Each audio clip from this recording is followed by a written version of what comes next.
Assalamualaikum warahmatullahi wabarakatuh. Halo, apa kabar pemirsa Selampari TV? Senang sekali saya Dwi Widianita dapat kembali hadir menjumpai Anda dalam program acara Up to Date memberikan info terkini. Nah pemirsa, seperti biasa di program acara Up to Date kita akan memberikan informasi menarik untuk pemirsa Selampari TV di rumah. Nah hari ini kita sudah kedatangan narasumber yaitu Kak Mili Umri Sarjana Pendidikan. Halo Kak Mili, apa kabar?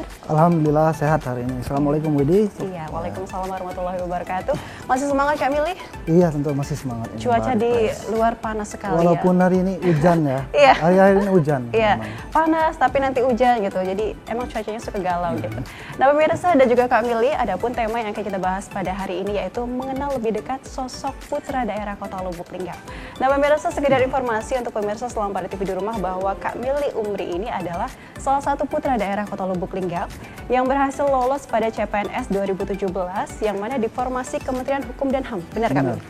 Kementerian Hukum dan Hak Asasi Manusia. Iya, benar sekali. Jadi Kak Mili, ini sejauh dari informasi yang didapat bahwa pada saat itu 2017, pada saat kakak mengikuti formasi CPNS itu, kakak sedang menempuh pendidikan, masih kuliah ya? Benar. Iya. Jadi tahun 2017 ini sekedar informasi ya. Tahun 2017 itu memang keadaan lagi kuliah. Lagi kuliah di salah satu perguruan tinggi mengambil jurusan bahasa Inggris. Dan mulai kuliah itu tahun 2013.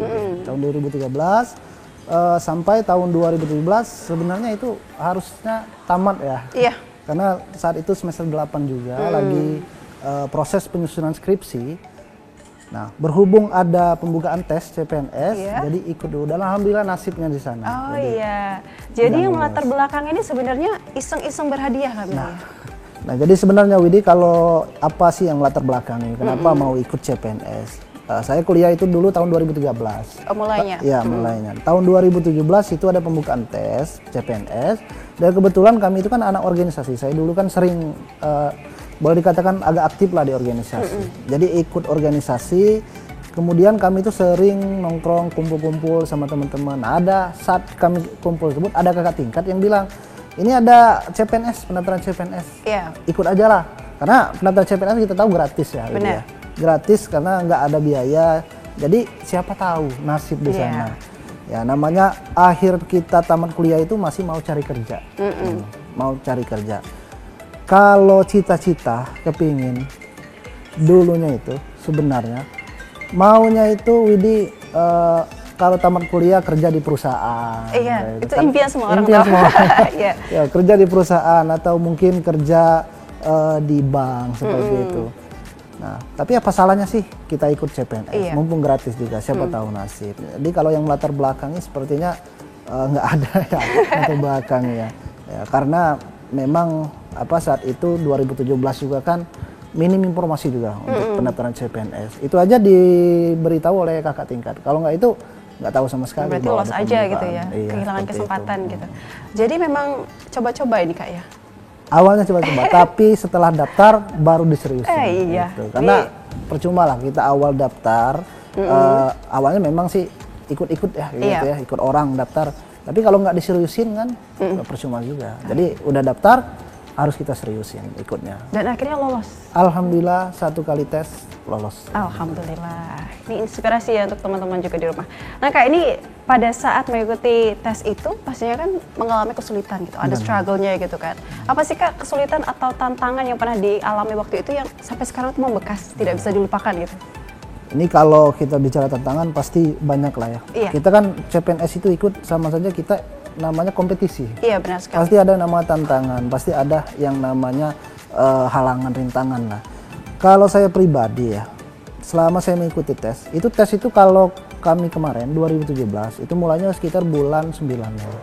Dan akhir pengumuman bulan 12. Itu ada jarak waktu 4 bulan untuk persiapan. Persiapan mulai dari belajar, mungkin mulai dari berkas harus disiapkan. Nah itu dari berkas aja itu dulu Widi. Memang banyak kendala di awalnya. Mulai dari data NIK nggak ditemukan dulu. Oh iya? Ya, NIK nggak ditemukan. Udah ada KTP, tapi saat daftar NIK nggak ditemukan. Jadi urus dulu ke Capil. Urus dulu ke Capil dan harus menunggu berapa hari itu. Nah, kemudian kita kan di Kota Lubuk Linggau kan. Tesnya itu di Ibu Kota Provinsi Sumatera Selatan di Palembang.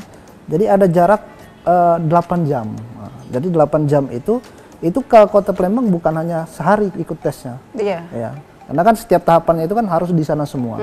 Jadi balik pergi. Sedangkan di Lubuk juga berhubung juga saya kan dulu sambil itu nyusun skripsi ya. Oh iya. Skripsi. Jadi udah ditunggu dosen sedangkan ikut tes. Jadi ya terpecah-pecah ya. Harus fokus skripsi, harus fokus juga untuk persiapan tes CPNS. Itu kalau perjuangannya.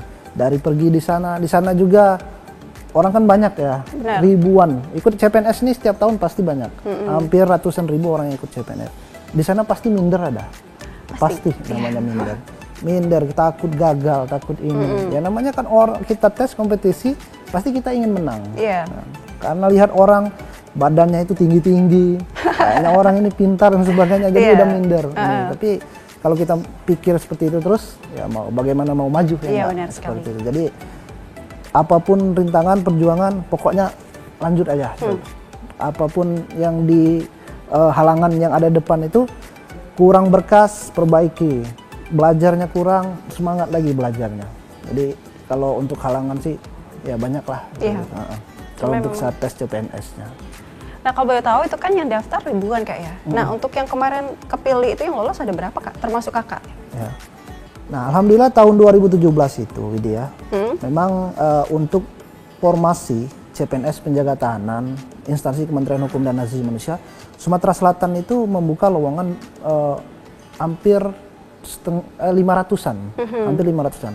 Kami sendiri untuk kuota pria itu 493 orang, jadi banyak. Okay. Untuk tahun 2017 itu kuota terbanyak yang dibuka. 2018 itu sedikit, 19 sedikit juga, dan 2021 ini juga sedikit. Jadi 2017 memang kuotanya banyak. Kalaupun saya ikut 2018, 19 mungkin nggak lolos ya, karena kuotanya banyak 2017. Jadi kesempatan itu terbuka besar, peluangnya besar untuk lolos pastinya. Ya, dan alhamdulillah lolos ya, ini luar biasa sekali ya. Cerita Kak Mili ini sangat menginspiratif. Masih banyak yang Widya akan pertanyakan, tapi kita break sebentar Kak ya, kita akan balik lagi. Nah pemirsa selama di TV di rumah, jangan beranjak kemana-mana karena Widya dan juga Kak Mili akan segera kembali.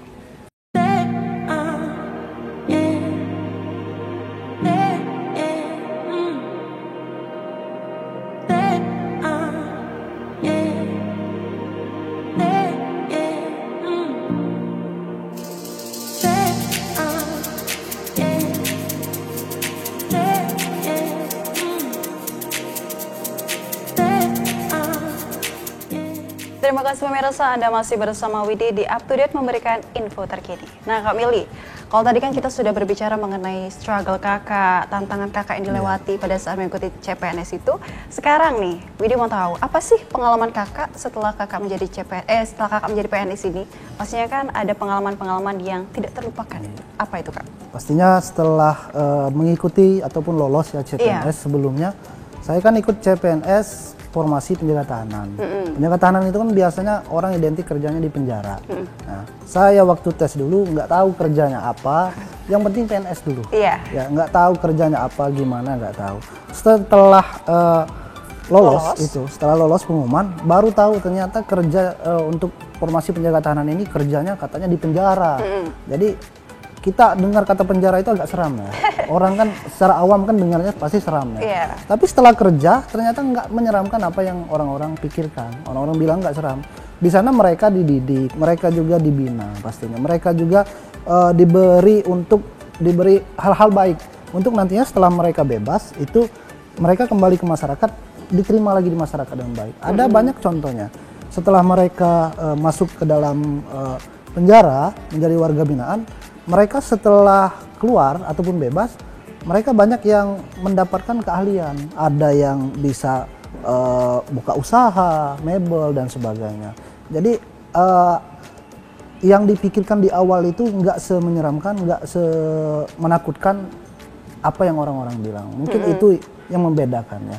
Dari sistem kerjanya, dari pengalamannya juga selama kerja ini beda sekali sama sebelum diterima menjadi CPNS. Mungkin itu untuk perbedaannya. Iya, ini pastinya menjadi pengalaman yang tidak terlupakan ya. Benar sekali. Iya. Nah Kak, kalau untuk penerimaan PNS di tahun ini 2021 itu ada nggak perbedaan dari sebelumnya gitu? Kalau untuk penerimaan CPNS tahun 2021 ini pasti setiap tahun itu ada perubahan. Khususnya untuk 2021 ini ada perubahan. Setidaknya kalau saya tangkap ya dari Panselnas, dari Kemenpan RB dan juga BKN, untuk tahun ini, memang untuk tahun ini, apalagi kita di masa COVID-19 ya. Benar. Pasti tentunya PPKM sekarang diberlakukan. Nah, untuk pesertanya itu harus menerapkan protokol kesehatan. Pasti saat tes mereka harus menggunakan masker, membawa hand sanitizer. Kalau dulu untuk tes SKDCAT-nya itu, Widya, kita semuanya itu sudah disiapkan, mulai dari alat tulis yang sudah disiapkan. Tapi tahun ini kita bawa sendiri untuk menghindari penyebaran virus tentunya. Dan juga untuk kuota tahun ini, tahun 2021 ini ada memang beberapa provinsi yang tidak membuka sama sekali, khususnya ini untuk formasi penjaga tahanan ya, instansi Kementerian Hukum dan HAM. Untuk Jakarta sendiri, karena Jakarta kan kita tahu zona hitam ya. Benar. Untuk kegiatan kerumunan keramaian itu ditiadakan, jadi tidak membuka tahun ini. Dan untuk jadwal tesnya juga, tahapannya itu ada perubahan.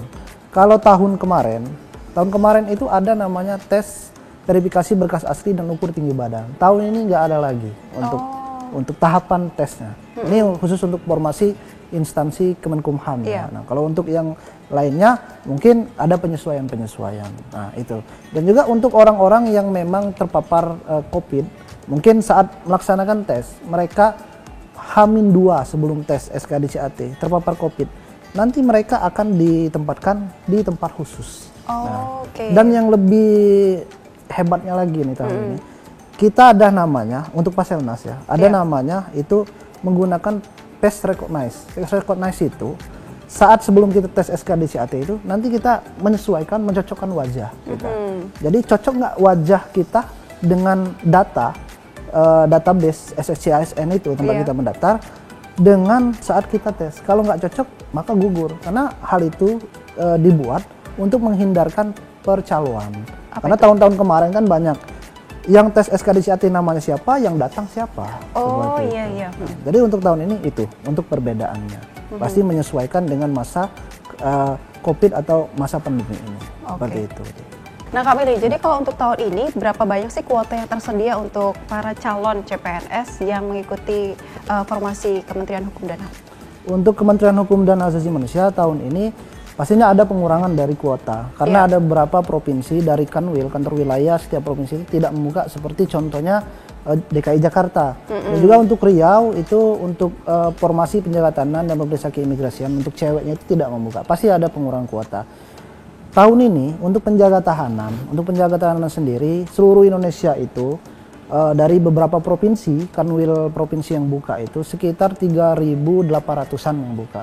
Sumsel sendiri itu mendapat alokasi kuota untuk penjaga tahanan sebanyak 53 orang. Di antaranya 49 itu pria dan untuk 4 orang itu untuk putrinya, jadi atau wanitanya. Memang ada sedikit pengurangan kuota tahun ini. Karena kita menyesuaikan ya, karena pandemi ini ada beberapa provinsi yang seperti saya bilang tadi itu tidak membuka. Tapi kemungkinan kita nggak tahu tahun depan ada pembukaan CPNS untuk penjaga tahanan ini atau tidak ada lagi. Kita lihat untuk tahun ini dulu. Seperti itu. Jadi memang ada perbedaan dibandingkan tahun sebelumnya. Benar. Nah selanjutnya Kak, untuk tahapannya, untuk tes-tesnya itu seperti apa Kak? Untuk tahapan tes formasi penjaga tahanan ini, khususnya penjaga tahanan ya. Kalau Kemenkumham mungkin ada beberapa tes yang berbeda, apalagi untuk kualifikasi S1 dengan menggunakan ijazah S1 dan D3. Kita fokus ke penjaga tahanan yang menggunakan kualifikasi ijazah SLTA. Jadi orang banyak salah kaprah, SLTA itu dia cuman tahunya hanya boleh SMA. Tapi SLTA itu SMA, SMK, paket C, madrasah aliyah juga boleh untuk mendaftar CPNS penjaga tahanan ini. Dan untuk minimal umurnya itu 18 tahun 0 bulan, di bawah itu nggak bisa. Dan maksimalnya 28 tahun 0 bulan. Lebih dari 28 tahun 0 bulan itu nggak bisa ikut CPNS penjaga tahanan ini. Ada pertanyaan juga kemarin banyak ditanyakan, boleh tak kalau misalnya kita udah nikah ikut? Boleh, untuk CPNS penjaga tahanan boleh. Kalau kita udah nikah, udah ada anak, nggak apa-apa ikut CPNS penjaga tahanan ini. Karena ini kan CPNS bukan instansi seperti Polri, yang TNI itu memang harus belum menikah ya. Nah, tapi kalau CPNS penjaga tahanan ini boleh menikah. Dan untuk tahapannya sendiri itu diawali dengan pengumuman. Kita kan kemarin sudah pengumuman kan. Terus pendaftaran. Pendaftaran ini tutupnya sampai 26 Juli 2021 ini. Ada berapa hari lagi. Dan selanjutnya setelah pendaftaran itu ada tes SKDCAT. Nah, tes SKDCAT ini kalau tahun-tahun kemarinnya ada tes verifikasi berkas asli dan ukur tinggi badan. Nah, itu yang dihapuskan. Jadi langsung menuju dari pendaftaran menuju tahapan tes SKDCAT.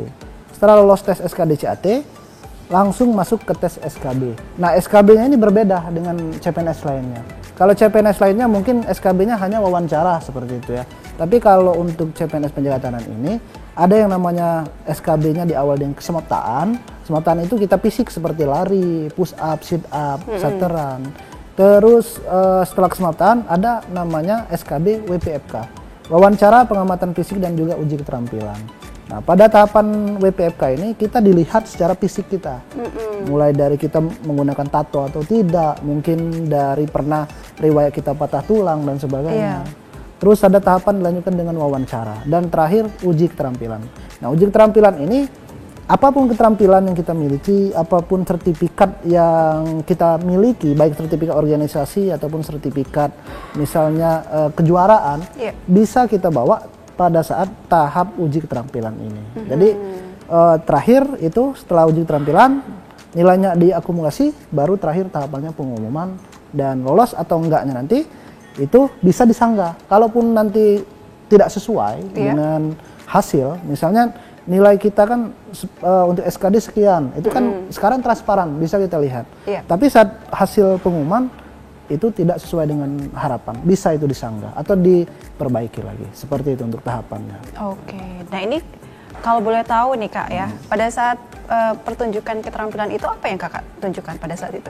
Ya, kalau saya dulu sih, ya apapun keterampilan saya miliki, saya tampilkan. Bisa juga saya kemarin ya, kalau saya kemarin itu, saya bermain alat musik, saya membawa acara juga, jadi presenter, MC. Saya juga kemarin sedikit berbahasa Inggris lah, karena jurusan sesuai dengan jurusan kuliah juga ya. Jadi ada berapa keterampilan yang kita miliki, tampilkan aja nanti di sana. Oke, jadi bisa lebih daripada satu ya? Bisa. Oke, menarik sekali. Nah, pemirsa Selamat Hari TV di rumah, jangan beranjak kemana-mana, karena setelah ini kami akan segera kembali.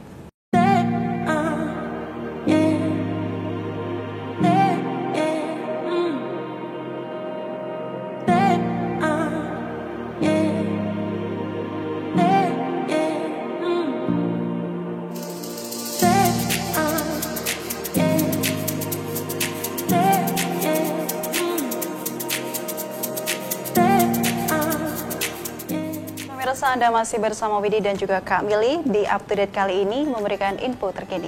Nah Kak Mili, kalau tadi kan Widi sudah bertanya mengenai apa sih langkah-langkah untuk menjadi PNS ya kan yang sudah disampaikan kalau sama Kak Mili tadi. Nah sekarang Kak Mili bisa menyampaikan tips dan trik untuk pemirsa Selamat Hari TV di rumah yang mungkin pada tahun ini akan mengikuti tes Kemenhumkam. Silakan. Ya, untuk tahun ini memang banyak persiapan karena ada perbedaan ya. Dari tahun sebelumnya di masa pandemi ini. Yang pertama itu harus kita siapkan adalah berkas. Terkadang pada saat proses berkas ini ada seperti kendala NIK tidak ditemukan, data tidak ditemukan, itu urus lebih dulu. Dan berkas untuk persyaratan ataupun dokumen-dokumen ini kan banyak, bukan hanya NIK, bukan hanya KTP, tapi ada juga pas foto, surat lamaran, ataupun akte, surat, tahun ini ada penambahan surat berbadan sehat. Nah, seperti itu. Jadi ada diurus berkas-berkas terlebih dahulu. Setelah berkas sudah siap, saat kita pendaftaran, untuk proses pendaftaran, kemudian baru selanjutnya belajar. Nah ini, proses belajar ini memang saya sendiri ya dulu, memang mengalami banyak kendala-kendala. Untuk proses pembelajaran ini, karena setelah tahapan pendaftaran itu tes SKDCAT. Untuk tes SKDCAT ini, kalau saya pribadi bilangnya ini tes yang paling mematikan. Ya, kenapa bilang paling mematikan ya? Karena di tahapan tes SKDCAT ini bahkan ribuan, jutaan orang ini bisa gugur di tahapan gagal ini. Di situ. Karena di sini, di tahapan tes SKDCAT ada yang namanya kita harus melampaui passing grade. Ada yang melampaui passing grade, ada juga kita setelah lulus passing grade, nanti di ranking kembali untuk melaju ke tahapan SKB. Nah, kalau kita tidak benar-benar menyiapkan di tes SKDCAT ini, belajar, misalnya berlatih soal seperti itu. Nah, ini kita nggak ada persiapan, bisa gugur. Karena kita bersaing. Oke lah kita lulus passing grade-nya. Tapi untuk rankingan kita belum tentu. Kita bersaing dengan orang-orang banyak. Dan untuk kuotanya. Nah, kuotanya seperti ini hitungannya dari SKD ke SKD. Misal untuk kuota putri 4 orang Sumsel itu dikali 3. Jadi 4 ke 3 12. Cuman 12 orang yang lulus ke tahap SKB dari SKD. Sedangkan yang ikut SKD ini bisa sampai ratusan, sampai puluhan ribu orang. Nah, artinya harus misalnya yang daftar 11.000. Artinya ada 10.000 sekian yang dibuang cuman ngambil 12 orang. Bayangkan. Jadi kalau kita nggak mempersiapkan dengan baik, belajar dan sebagainya, itu peluang kita untuk lulus tes SKD CAT ini nggak terbuka lebar. Nah, setelah berkas sudah selesai, pembelajaran SKD CAT kita belajar, terus apalagi kalau kita yang kerja ya. Kalau kerja tentunya kuliah ini kita itu agak kesusahan pastinya untuk belajar. Ada rasa malas timbul. Nah, dan juga cari metode. Terkadang ada orang yang nggak senang baca untuk proses pembelajaran. Bisa dia menggunakan akses internet, bisa lihat YouTube atau mendengarkan MP3 untuk proses pembelajaran. Setelah persiapan sudah, belajar sudah, terakhir adalah doa. Nah, ini yang paling penting, doa ini. Kalau doa ini, apapun hasilnya nanti, kita sudah belajar sekuat tenaga kita, semaksimal kita, terakhir kita doa. Saat doa ini, serahkan semuanya kepada Tuhan kita. Yang penting kita datang kepada Dia nggak dengan tangan kosong, kita sudah mempersiapkan dengan maksimal. Apapun hasilnya, lolos nggak lolos, kita serahkan kepada Tuhan. Tapi percayalah, kalau saya itu percaya satu hal. Jadi ada inilah hadis lah ya, ada firman juga yang menjelaskan Allah tidak akan merubah nasib suatu kaum kalau enggak kaum tersebut yang merubahnya sendiri. Artinya kalau kita nggak belajar, ya bagaimana kita mau lolos seperti itu. Artinya kita harus mensiapkan diri kita terlebih dahulu, memantaskan terlebih dahulu untuk mendapatkan hal yang kita inginkan. Seperti itu untuk tips dan trik. Luar biasa pemirsa. Nah Kak Mili, ini yang terakhir. Mungkin kakak ada pesan dan juga motivasi untuk adik-adik, untuk teman-teman Selang Pari TV di rumah yang tahun ini akan mengikuti CPNS 2021. Nah, untuk adik-adik ataupun teman-teman yang lagi ikut berjuang untuk CPNS tahun 2021 ini, kalian harus mempersiapkan diri dengan baik, terus belajar. Dan kalian juga bisa belajar, kebetulan juga saya juga kan ada YouTube kan, ada YouTube, bisa kalian lihat untuk mulai dari materi, tahapan-tahapan tesnya, bagaimana tips dan trik lolos, bisa dilihat di YouTube saya. Itu YouTube saya Mr. Mili, jadi bisa di ini. Dan pesan dari saya, yang pastinya setiap tahapan tes, setiap apapun tahapan jenjang-jenjang tesnya itu, kalian libatkan Tuhan. Saya selalu bilang pada teman-teman, kalau kamu tes itu selalu libatkan Tuhan. Kamu proses belajar, bismillah. Bismillah untuk kamu lolos. Kamu ikut tahapan tes selanjutnya, misalnya tes SKD, libatkan Tuhan. Setelah kamu libatkan Tuhan, kamu berdoa. Nah, tinggal terakhir tugasnya Tuhan meloloskan kita atau tidak. Yang pasti kita sudah berjuang. Karena nggak ada yang namanya perjuangan itu yang sia-sia. Kalau kita nggak berjuang, itu baru sia-sia. Nah, dan kemudian kalau kalian nantinya lolos, kalian jangan lupakan bahwa ada campur tangan Tuhan, ada campur tangan orang-orang yang kita sayang, ada campur tangan doa kita, doa orang tua untuk bisa meloloskan kita. Nah, kalau kalian lolos, jangan sampai berbesar hati. Jangan sampai berbesar hati, jangan kalian jumawa, tetap rendah hati, bantu orang-orang yang membutuhkan, jadilah pribadi yang pastinya berwibawa. Kalau kalian tidak lolos pun, jangan kita merasa minder atau kita putus asa. Tahun ini belum lolos kesempatan kita sudah berjuang. Siapa tahu Tuhan sudah menyiapkan hal yang lebih baik. Nah, untuk kedepannya, mungkin tahun berikutnya kita baru diberi kesempatan untuk lolos. Jadi nggak usah kita minder. Ada banyak orang yang minder untuk nggak bisa, tahun ini gagal seperti itu. Ikut lagi tahun depan. Selagi syarat cukup, umur cukup memenuhi, ikut tahun depan. Kalau kalian tidak lolos, kalian mulai bukan dari awal, tapi kamu mulai dari pengalaman yang sudah kamu miliki dari kegagalan kamu. Seperti itu. Oke, terima kasih Kak Mili. Ya Kak Mili, terima kasih banyak sudah berbagi, sudah sharing mengenai pengalaman dan juga motivasi untuk kita semua di sini. Nah pemirsa Selang Pari TV di rumah, terima kasih sudah menyaksikan Up to Date kali ini. Nah semoga apa yang sudah disampaikan oleh Kak Mili Umri, Sarjana Pendidikan kali ini, dapat menjadi motivasi dan juga inspirasi untuk teman-teman, apalagi yang saat ini sedang berjuang Kak ya untuk mengikuti tes CPNS 2021. Saya pamit, wassalamualaikum warahmatullahi wabarakatuh dan sampai jumpa.